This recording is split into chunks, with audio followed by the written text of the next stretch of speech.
Nous parler crée notre propre réalité. Enregistrement de Neville Goddard en 1933. Nous parler est une habitude à laquelle tout le monde s'abandonne. Nous ne pourrions pas plus cesser de nous parler que nous pourrions cesser de manger et de boire. La seule chose que nous pouvons faire est de contrôler la nature et la direction de nos conversations intérieures.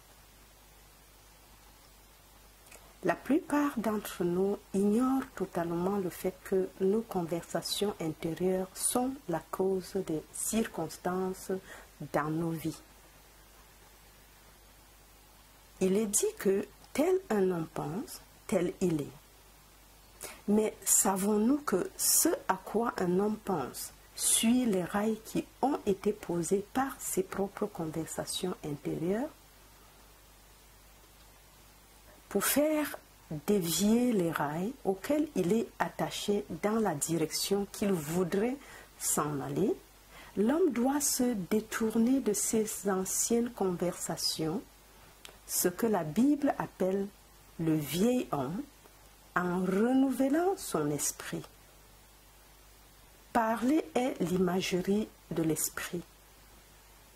Ainsi, pour changer l'état de l'esprit, il faut d'abord changer sa manière de parler.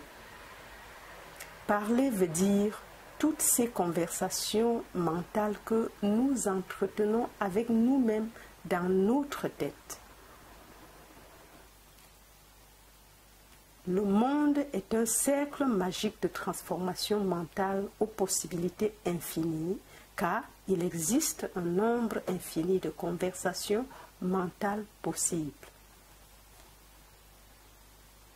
Lorsqu'un homme découvre le pouvoir créateur de la conversation intérieure, il découvre sa fonction et sa mission dans la vie. C'est avec cela qu'il pourra agir avec dessein. Sans cette connaissance, il agit inconsciemment. Tout ce qui arrive est une manifestation des conversations mentales qui ont cours en nous, à notre insu. Mais en tant qu'êtres civilisés, nous devons en prendre conscience et agir avec dessein. La conversation mentale d'un homme attire sa vie. Tant qu'il n'y a pas de changement dans sa conversation intérieure, son histoire personnelle demeure la même. Tenter de changer le monde sans avoir d'abord changé notre conversation interne va à l'encontre de la nature même des choses de la création. Tenter de changer le monde sans avoir d'abord changé notre conversation interne va à l'encontre de la nature même des choses de la création. L'homme continue de tourner en rond dans ce même cercle de déception et d'infortune, car il ne perçoit pas que cela est le résultat de ses propres conversations internes, croyant plutôt qu'elles sont causées par les autres.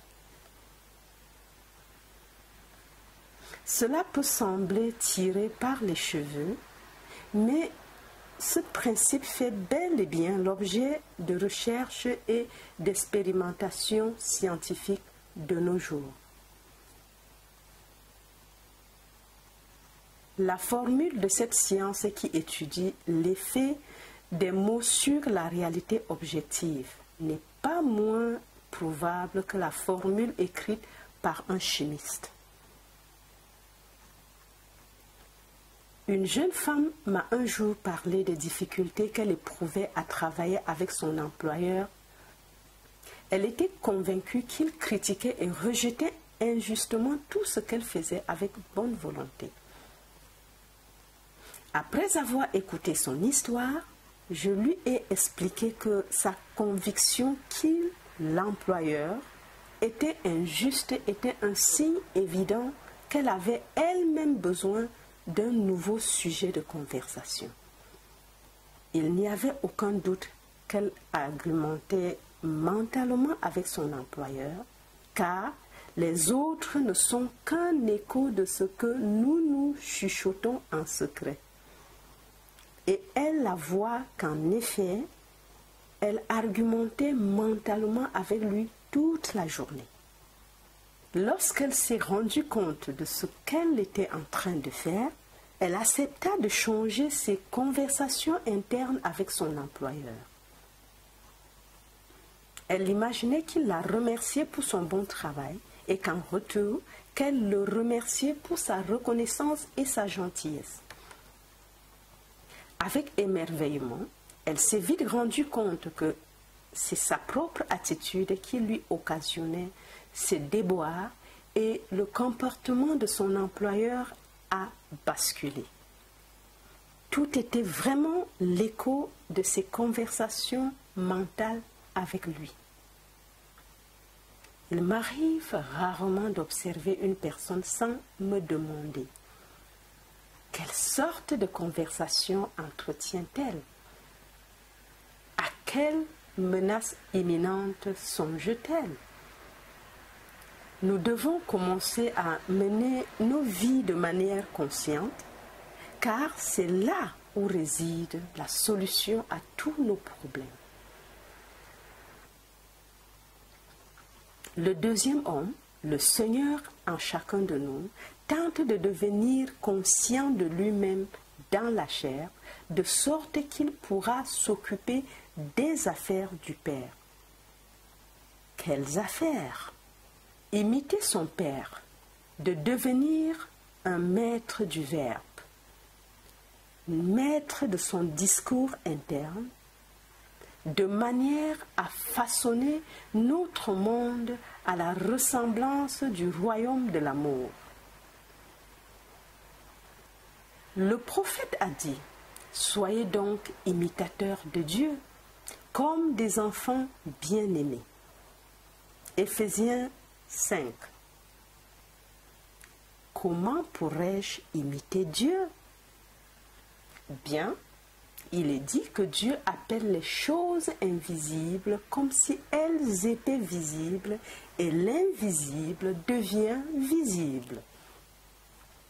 C'est ainsi que la jeune, plus haut, a appelé la reconnaissance et la gentillesse de son employeur. Elle a mené une conversation imaginaire avec son employeur avec l'idée qu'il démontrait de la reconnaissance pour son beau travail et c'est ce qu'il a fait. Le monde dans lequel nous vivons est représentatif de la myriade de conversations mentales des gens. Nos mondes individuels révèlent notre propre discours interne. Le monde dans lequel nous vivons est représentatif de la myriade de conversations mentales des gens. Nos mondes individuels révèlent notre propre discours interne. Il est dit que pour chaque parole prononcée par l'homme, il devra en répondre et par ses paroles, il sera jugé et par ses paroles, il sera condamné.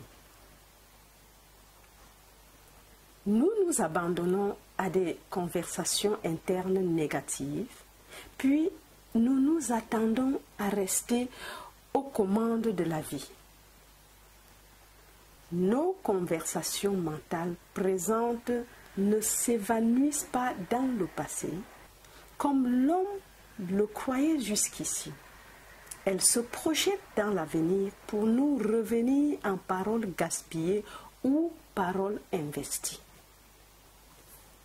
Ma parole, disait le prophète, ne me reviendra point vide, mais s'accomplira à mon gré et elle grandira en cette chose vers quoi je l'ai envoyée. comment pourrais-je exprimer ma parole pour venir en aide à un ami?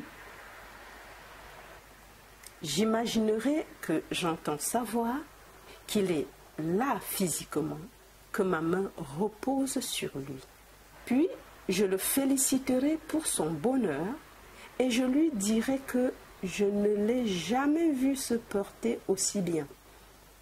Je l'écouterai comme si je l'entendais parler et je l'imaginerai en train de me dire qu'il ne s'est jamais senti aussi bien, qu'il n'a jamais été aussi heureux. Et je saurai qu'en communion aimante et savante, une communion remplie de pensées et de sentiments d'amour que ma parole chanterait, et qu'elle ne me reviendra point vide, mais grandira en cette chose vers quoi je l'ai envoyée. C'est maintenant le temps d'accepter. C'est maintenant le jour du salut. Seul compte ce qui est fait maintenant, même si les effets ne seront visibles que demain.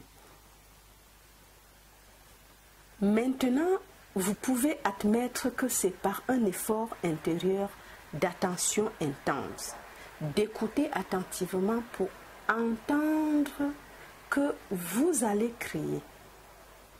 Les événements et les rapports avec la vie sont vos paroles rendues visibles. La plupart d'entre nous dérobent les autres de leur bonne volonté et de leur nature douce et généreuse par nos attitudes rigides envers eux. Nos attitudes sont la manifestation de notre conversation mentale. Un discours intérieur fondé sur le désir accompli est la seule façon de créer consciemment nos circonstances. Nos conversations internes sont perpétuellement projetées vers tout ce qui arrive autour de nous. Ainsi, ce que nous désirons voir et entendre là dehors, nous devons le voir et entendre en dedans.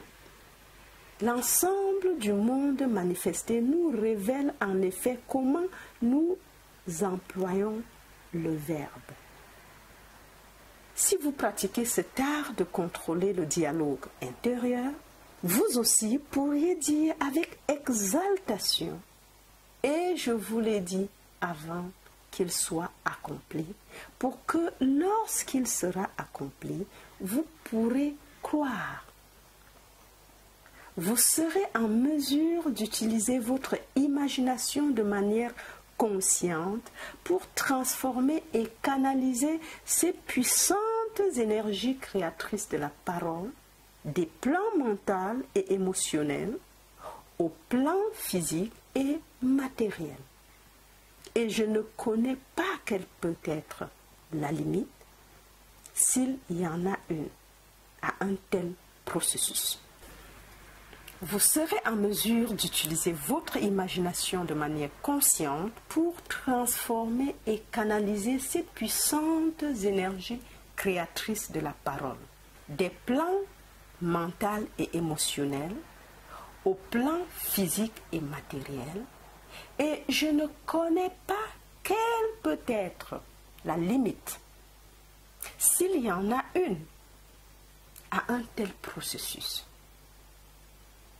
Quel est votre but? Votre discours interne s'aligne-t-il avec? Il le faut, vous savez, si vous allez atteindre votre but, car, comme le prophète l'a demandé, est-ce que deux personnes peuvent à la fois marcher ensemble et en direction opposée? Quel est votre but? Votre discours interne s'aligne-t-il avec? Il le faut, vous savez, si vous voulez atteindre votre but. Car, comme le prophète l'a demandé, est-ce que deux personnes pouvaient à la fois marcher ensemble et en direction opposée? Et bien sûr, la réponse est non. Ils ne le peuvent pas. Les deux qui doivent s'accorder sont votre conscience intérieure et la condition désirée. Encore une fois, ce que vous désirez voir et entendre là-dehors, vous devez le voir et l'entendre en dedans. Chaque étape dans l'évolution de l'homme est issue de l'application consciente de son imagination en alignant son dialogue interne avec son désir accompli. Chaque étape dans l'évolution de l'homme est issue de l'application consciente de son imagination en alignant son dialogue interne avec son désir accompli. À mesure que nous maîtrisons notre discours interne, en alignant avec notre désir accompli, nous pouvons écarter tout autre procédé puisque nous agissons simplement avec une imagination claire et avec intention. Nous imaginons notre champ de désir et nous poursuivons nos conversations mentales à partir de ce fondement. Le discours interne approprié est le discours que vous entretiendrez et qui vous permettra de réaliser votre idéal. Autrement dit, c'est le discours du désir accompli. Maintenant, vous allez saisir toute la sagesse derrière ces paroles d'un ancien hermétique. Il existe deux dons que Dieu a investis en l'homme uniquement et en aucun autre créateur mortel. Ces deux dons sont l'esprit et la parole, et les dons de l'esprit et de la parole sont l'équivalent de celui de l'immortalité. Si l'homme emploie ces deux dons avec justesse, il ne sera en rien différent de l'immortel. Et lorsqu'il quittera son corps, l'esprit et la parole seront ses guides grâce auxquels il atteindra la vérité des dieux et la béatitude des âmes. Grâce aux dons de l'esprit et de la parole, vous créez les conditions et les circonstances de la vie. Au commencement était le Verbe, et le Verbe était auprès de Dieu, et le Verbe était Dieu. Le Verbe, disait Hermès, était le Fils, et l'Esprit était le Père du Verbe. Ils ne sont pas séparés l'un de l'autre, car la vie est l'union du Verbe et de l'Esprit. Vous et votre dialogue interne, ou Verbe, ne font qu'un. Si votre esprit ne fait qu'un avec votre conversation interne, alors être transformé en esprit, c'est être transformé en conversation. Cela fut un éclair de profonde perception qui a conduit saint Paul à écrire: il vous faut abandonner votre premier genre de vie et dépouiller le vieil homme qui va en se comparant au fil des convoitises décevantes pour vous renouveler par une transformation spirituelle de votre jugement et revêtir l'homme nouveau qui a été créé selon Dieu.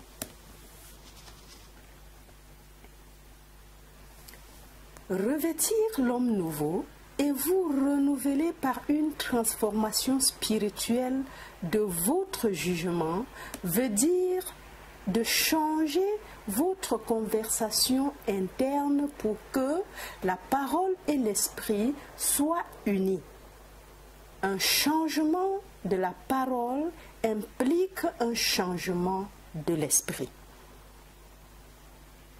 Le prophète Samuel a dit, « Le Seigneur parle à travers moi et son verbe était dans ma langue. » Si le verbe du Seigneur était dans la langue du prophète, alors la bouche du Seigneur qui a soufflé le verbe doit être l'esprit du prophète, car nos conversations prennent naissance dans l'esprit et produisent des petits mouvements de parole dans la langue. Le prophète est en train de nous dire que la bouche de Dieu est l'esprit de l'homme. Nos conversations sont le verbe de Dieu, créant la vie autour de nous et reproduite en nous. La Bible vous explique que le verbe est très proche de vous, dans votre bouche et dans votre cœur, que vous puissiez le réaliser. Voyez, j'ai placé devant vous en ce jour la vie et le bien, la mort et le mal, les bénédictions et les malédictions. Choisissez la vie. Les conditions et les circonstances de la vie ne sont pas créées par une quelconque force extérieure à vous-même.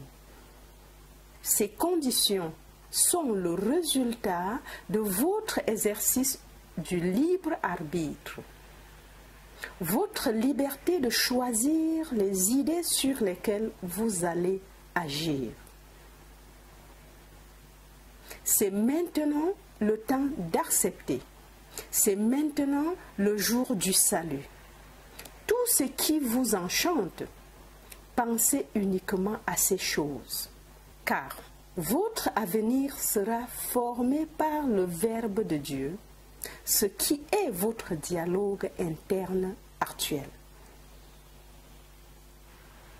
Vous créez votre futur à partir de votre conversation intérieure. Le monde fut encadré par le Verbe de Dieu, c'est-à-dire votre discours intérieur. Voyez dans les champs, le sésame était du sésame, le maïs était du maïs. Dans le silence et l'obscurité, ainsi vient le sort de l'homme, car la fin regagne l'origine. Si vous allez récolter le succès, vous devez semer le succès. L'idée dans votre esprit qui met en branle tout le processus, c'est l'idée que vous acceptez comme une vérité.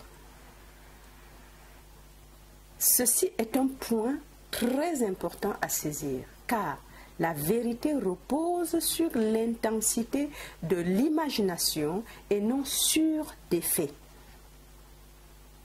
Lorsque la jeune femme plus haut imaginait que son employeur était injuste, le comportement de ce dernier confirmait ce qu'elle imaginait.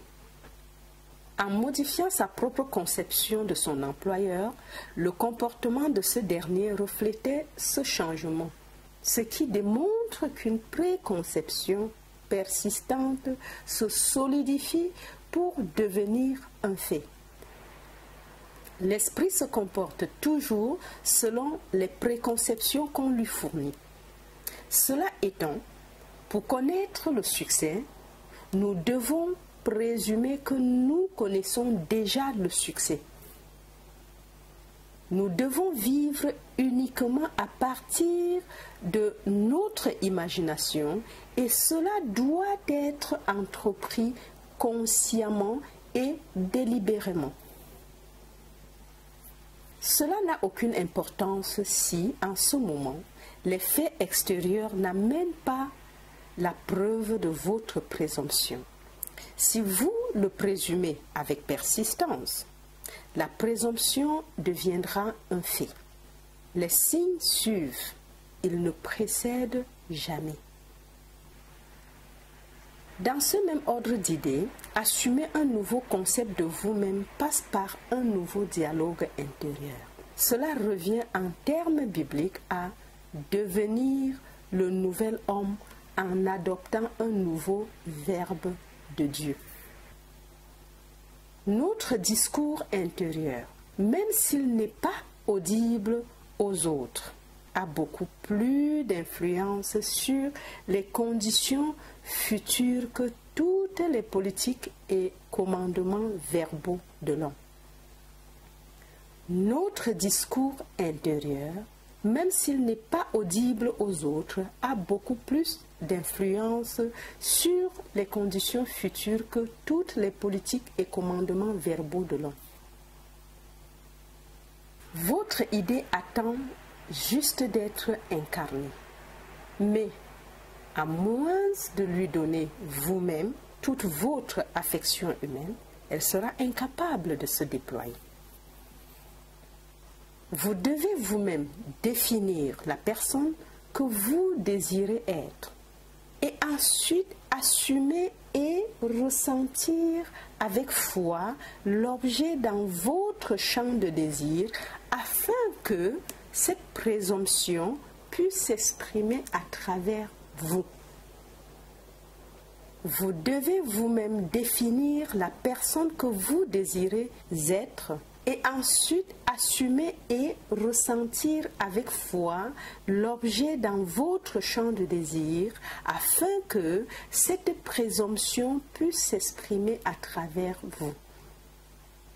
La véritable utilité de la religion, de la théorie, est dans sa mise en pratique. Mais l'homme en a fait une chose à défendre.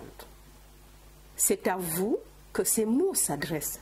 Béni soit celui qui a cru, car ces choses qui lui ont été insufflées par le Seigneur seront accomplies. Essayez-le donc. Concevez vous-même ce que vous voulez être et demeurez fidèle à cette conception-là, car la vie ici n'est qu'un lieu de perfectionnement dans la création d'images. Essayez-le donc et voyez par vous-même comment la vie se conforme au modèle de votre imagination. Tout ce qui existe en ce monde est une démonstration de l'usage ou de l'abus du bavardage intérieur de l'homme.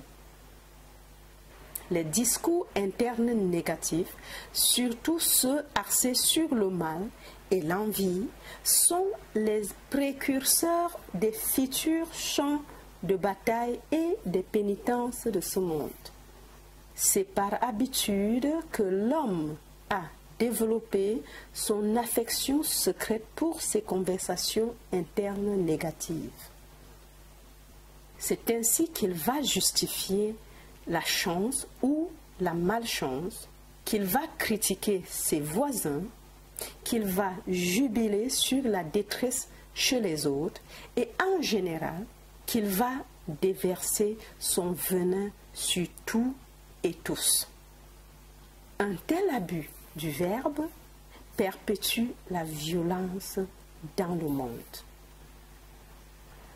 La transformation de soi vous appelle à méditer sur une phrase donnée. Une phrase qui sous-entend que notre idéal est réalisé. Et nous devons l'affirmer encore et encore et encore, jusqu'à en être intérieurement bouleversé par sa teneur, jusqu'à en être totalement possédé. La transformation de soi nous appelle à méditer sur une phrase donnée, une phrase qui sous-entend que notre idéal est réalisé. Et nous devons l'affirmer encore et encore et encore, jusqu'à en être intérieurement bouleversé par sa teneur, jusqu'à en être totalement possédé. Devenez inébranlable à l'égard de vos conversations internes et vos nobles convictions profondes. Rien ne peut vous en dérober. Rien ne saurait les empêcher de devenir des faits concrets à part vous-même. Toute chose est générée à partir de votre imagination, du Verbe de Dieu, qui est votre propre conversation intérieure, et chacune de ces imaginations récoltera les paroles mêmes, le résultat qui auront été prononcées intérieurement ou semées. Le grand secret de la réussite est la maîtrise de nos conversations internes fondées sur le désir accompli. Le seul prix à payer pour atteindre cette réussite est de laisser tomber ces anciennes conversations internes qui appartiennent au vieil homme, celui qui échoue. Le grand secret de la réussite est la maîtrise de nos conversations internes fondées sur le désir accompli.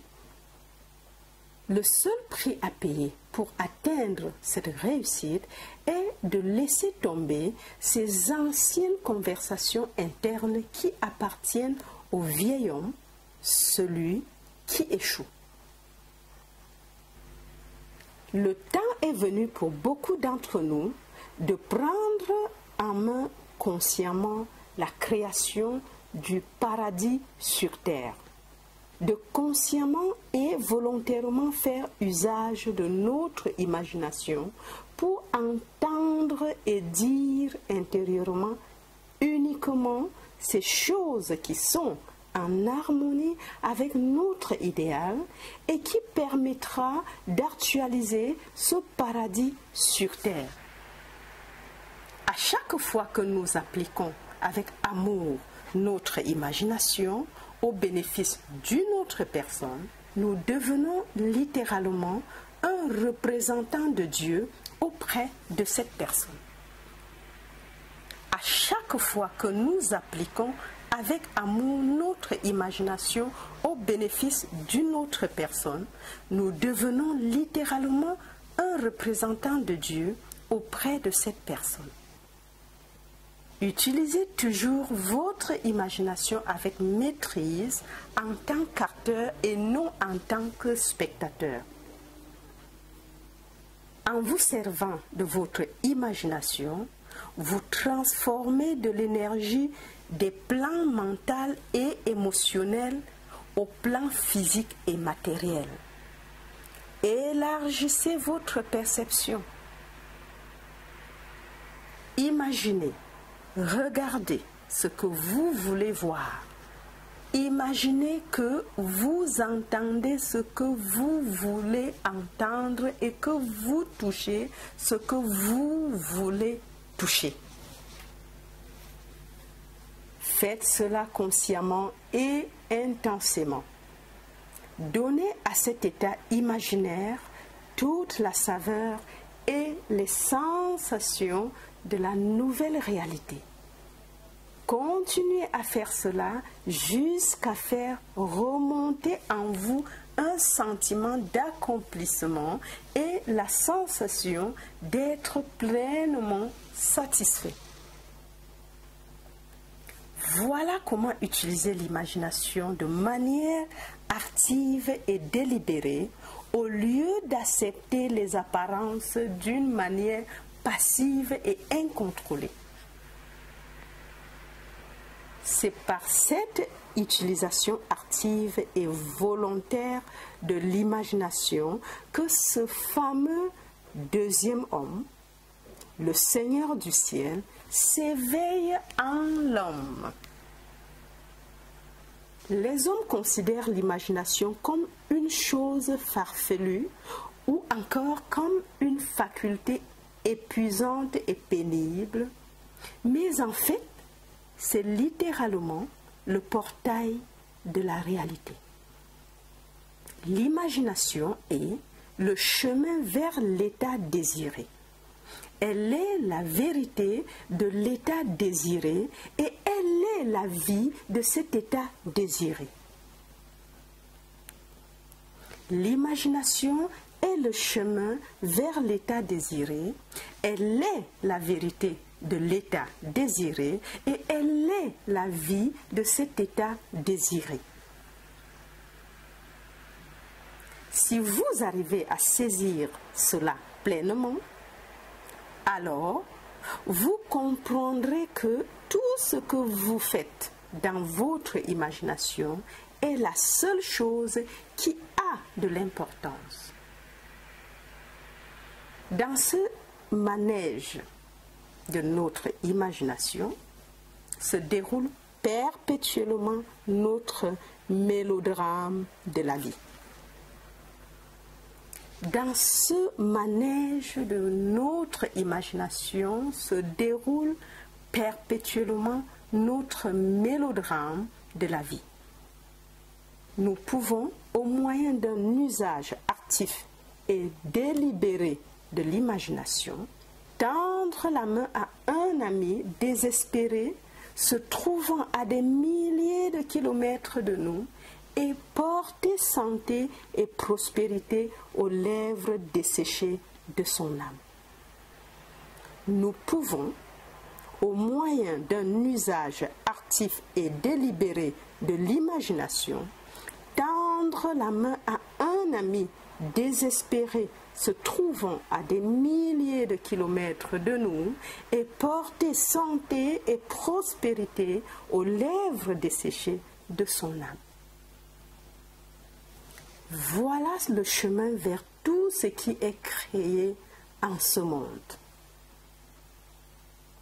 Comment pourrait-il en être autrement que par des moyens qui vont au-delà de nos limitations charnelles?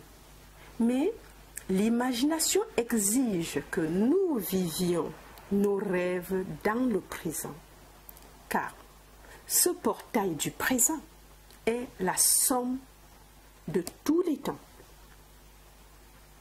Imaginez là-bas comme étant ici, et plus tard comme étant maintenant. Essayez. Vous saurez si vous avez réussi à faire d'un rêve futur un fait dans le présent en observant votre dialogue intérieur, comment vous vous sentez. Vous saurez si vous avez réussi à faire d'un rêve futur un fait dans le présent en observant votre dialogue intérieur et comment vous vous sentez. Si vous êtes en train de dire intérieurement ce que vous exprimeriez de manière audible, comme si vous étiez physiquement présent et en train de vous déplacer dans ce rêve futur, alors vous avez réussi. De plus, vous pouvez prophétiser à partir de ces conversations internes et des sensations qu'elles éveillent en vous de quoi aura l'air votre avenir.